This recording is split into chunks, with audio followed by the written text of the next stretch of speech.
Welcome to The Pillars, the podcast of the 363rd ISR Wing of the United States Air Force. I'm Chaplain Jim Bridgham. And I'm Dr. Jerry Walker. I'm Sergeant Eckerberg. On each episode of The Pillars, we find a brief resilience topic so you can practically fix any potential roadblocks you encounter and finish a better wingman, airman, and leader. So, Dr. Walker, what's today's topic? Well, today we're talking about gratitude. And not just because Thanksgiving is coming up, but because gratitude is such an essential component of living a good, healthy, wholesome, positive life. There's something that I've mentioned before, Martin Seligman, the father of positive psychology, something he talks about as eudaimonia, living the good life. And this incorporates a lot of different values and a lot of different skills that you have to practice pretty much on a daily basis to feel like you have a sense of purpose or meaning in your life, a sense of engagement in your interactions with other people, and for positive emotions, not just in the short term, but in the long term. And in every single one of those instances, gratitude is vitally important for helping us live that good life. That's right. And I think when you start your day with gratitude, it's one of the best things you can do. What I often tell folks is what you start your day with will color the rest of your day. So, for instance, if we start with something negative, let's say we put on the news, talk radio, sports talk, and they start saying something negative, it will charge our brain, prime it to start looking for more of those negative things. And this is a psychological construct literally called priming. The way our brains work, if you're familiar with how a neural network is set up, you have, let's say, one word or one image that is interwovenly connected to a bunch of other words and images. So you could say, for example, the word cat, and that's going to bring into mind other cats, maybe other pets, dogs, and so those become more readily accessible to your brain.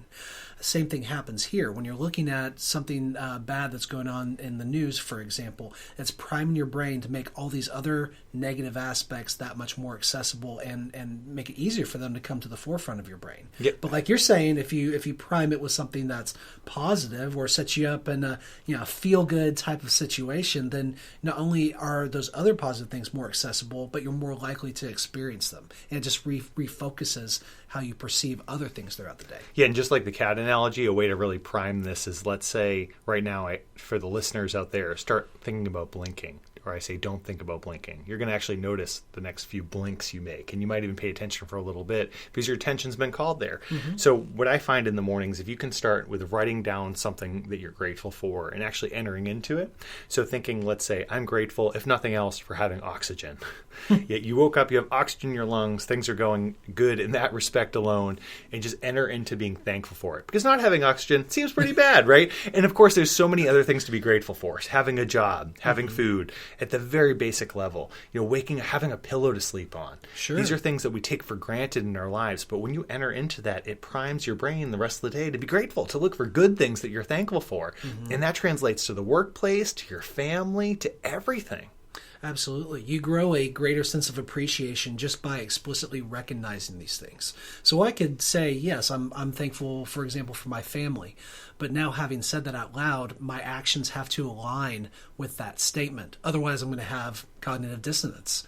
So now if I say I'm thankful for my family in my interactions with them throughout the day, now I have to affirm that and actually live out that appreciation. So now I'm forming a closer relationship with my wife, with my kids, all because I called to attention that appreciation that I already have. Nothing's changed, but now because of that, my actions change, and I'm creating even better circumstances for myself going forward. But one thing I always often go at is we can control the bookends of our day, so we can control the morning and the end most easily. The middle of the day can go haywire on any given day. But in the morning, when you write down just, hey, these are the top things I want to do today that I'm grateful for, etc. And then at the end of the day, as we've primed at the beginning, if you say, I am grateful for these 3 things that did occur today, what happens is the same thing in the brain where it helps you to sleep better. It gets it off of your brain. It helps you to go to sleep in a state of appreciation. So many folks have trouble sleeping, and it's sometimes just take a journal, write it down next to your bed, and just write down, I'm really grateful today for having a job to go to this, and you'll notice you'll wake up even with a sense of gratitude. Well, this is what happens for a lot of people when they're trying to go to bed at night. They've been so busy during the day that the anxieties they have or those worries they have in the back of their mind get pushed to the side, and they just keep busy. They keep working on different things. And it's not until they lay their head down on their pillow that they actually have this opportunity to think about these things. And so they may be exhausted mentally, physically, and other ways, but this is the moment when those thoughts can no longer be blocked out. So they come rushing to the forefront. By explicitly focusing on gratitude and those things for which we're thankful, you're not ignoring these things anymore, but you're choosing to refocus on the positive. And just like you talked about, Chaplain, there's a marked physiological change that happens when we redirect our thoughts into this gracious and thankful manner. You become more relaxed. You become more satisfied with your life. You're generally happier over time. And believe it or not, the more grateful you are, the longer you live. And you could argue that the better life you live, too. Okay, so let's go at this maybe one other way. So what is something that you're grateful for just personally? Something we could share? Well, I know for me, especially, it's my family. And I know that's kind of like the easy cliche. I'm going to take it from you guys so you can't use it now. But thanks. You're welcome. I definitely think that I couldn't get anything done without any assistance from them. Even just like the small stuff when I'm getting ready, like my 7-year-old daughter, if she's down and out, like there's so many things that she does in the morning that just helps us get where we need to go, that it's amazing. Like yesterday she was not feeling well, and so I had to pick up that slack, and I was just like, man, she might have a lot of responsibility for a 7-year-old. And so I was actually grateful for that she's willing to take on that responsibility at such a young age, and I tell her that all the time. Like, that was my next question. I mean, how do you have this gratitude? Mm-hmm. How do you express it? Well, she would probably prefer in some type of toy form, but again, her probably love language is probably gifts and stuff. But for me, I want her to know, words of affirmation. Mm-hmm. I want her to know that the words have value. So I always tell her, and I don't just say, Mom's proud of you, right? Like, I don't want those leading statements. I definitely tell her, I'm proud of you for this. And then she can give me some type of feedback and stuff. Usually it's, well, can I have a piece of candy now? But, we then redirect again. But, I want to make sure she knows that. That's awesome. Well, as corny as this may sound, I'm thankful for you guys. Aww. It really has been a blessing and a pleasure to work with you. Chaplain over the past year and Sergeant Ackerberg, even just over the past few months. And I hope that you guys will recognize that I've told you that on several occasions. I'm thankful for what y'all do and who you are and how much fun it's been working this resilience program. So that's something that I've tried to make a point with is, using that words of affirmation analogy, telling people explicitly that I'm thankful for them, that I appreciate them, or that I recognize they're doing certain things. I know that's big for my wife too, is she wants me to recognize when she's accomplished something or when she's gone out of her way to do something for me, because that shows a whole different level of appreciation. Not just I noticed it, but it meant enough to me that I actually say it out loud.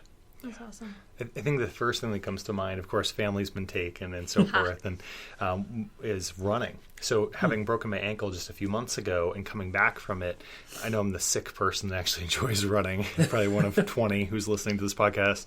But the bottom line of it is going out and running, that's when I think the most clearly and I process my day. Mm-hmm. And I'm now up to about 60 minutes that I can go run. And it's a run-walk thing while you recover, but whatever. I'm still out there, right? And it's helping a lot. And I'm just so thankful to do it, because until you have something taken away and then have the chance to have it given back to you, you don't know what you missed. So every time I'm out there, even though I'm slow, people are passing me for probably the first time in many, many years, it's the idea that I'm out there and doing it and enjoying it. Yeah, absolutely. I think that's a great point you made, is that sometimes you don't know how much you appreciate certain things until you don't have them anymore. I know for our military folks, we get hit with this all the time.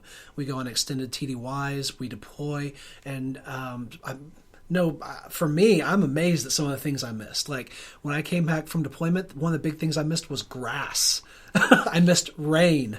I missed Taco Bell. Yep. Silly things like that I'd taken for granted before. But in the absence of them, I really realized how much I was truly grateful for those things. And so, I challenge everybody to think about those things that maybe we do take for granted. The fact that as military members, we have our wardrobe picked out for us every single day. That's one more thing we don't have to worry about.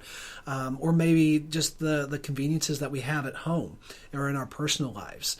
those little things that make our lives easier, that we can enjoy without much heartache or struggle that maybe other people have to work a lot harder to get. I think those are the things that can help us be grateful even when our circumstances may be challenging. Yeah. I know for like me, you were talking about at the end of the day having list out your gratefulness, right?